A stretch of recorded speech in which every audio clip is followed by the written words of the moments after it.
আরে বন্ধুরা, এই কি আজব বিষয়! একটি ছেলে রাস্তা দিয়ে হেঁটে যাচ্ছিল এবং তার পকেট থেকে একটি টাকার নোট পড়ে যায়। তার পাশ দিয়ে একটি মেয়ে হেঁটে যায় এবং ওই টাকার উপর ওই মেয়েটির জুতা পড়ে।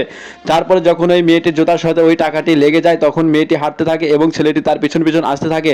তখন ওই ছেলেটি যখন একটু মেয়েটি যখন দাঁড়িয়ে গেল এবং মেয়েটি দেখলো আমার পিছনে একটি ছেলে দেখতে পাচ্ছে, তখন ছেলেটি একটু মুচকি হেসে দিয়ে বলল, আরে বাপ, আমি টাকাটা নিব। তখন মেয়েটি একটি থাপড়কে মেরে দিল। তখন ছেলেটি পড়ে যে আফসোস করতে লাগলো। তখন দেখুন তারপর কি হয়। বন্ধুরা, এইসব ভিডিও পেতে অবশ্যই লাইক কমেন্ট শেয়ার করবেন এবং বেশি বেশি সাবস্ক্রাইব করবেন, বন্ধুদের সাথে শেয়ার করতে ভুলবেন না। তারপরে ছেলেটি যখন পেছন পেছন আসতে গেল, একটা লাঠির সঙ্গে বাড়ি খেয়ে ছেলেটি আঘাত পেয়ে মুচকি হেসে দিল মেয়েটি। কিন্তু কি চমৎকার একটি বিষয়! দেখতে থাকুন বন্ধুরা। সামনে যখন এগোতে থাকলো, ছেলেটি ভীষণ ভীষণ চিন্তিত হয়ে থাকলো যে টাকা কি আমি পাবো না, আর টাকা কি ওটা ছেড়ে দিলাম?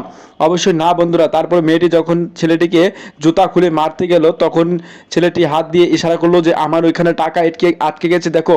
তখন মেয়েটি উপর দিকে তাকিয়ে দেখলো টাকার নোট।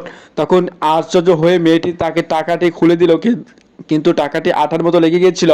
কিন্তু টাকাটি যখন খুলে ছেলের হাতে দিল, তখন ছেলেটি ভীষণ খুশি হয়ে গেল বন্ধুরা। তারপর ছেলেটি একটু আশ্বাস বোধ পেল এবং মনে একটু শান্তি প্রসদ প্রসদ হলো। তারপর ছেলেটি যখন নাচতে নাচতে চলে যেতে থাকলো, তখন মেয়েটি দেখে অবাক হয়ে গেল। বন্ধুরা, এমন ভিডিও পেতে লাইক কমেন্ট শেয়ার করুন এবং সাবস্ক্রাইব করে সাথেই থাকুন। ধন্যবাদ।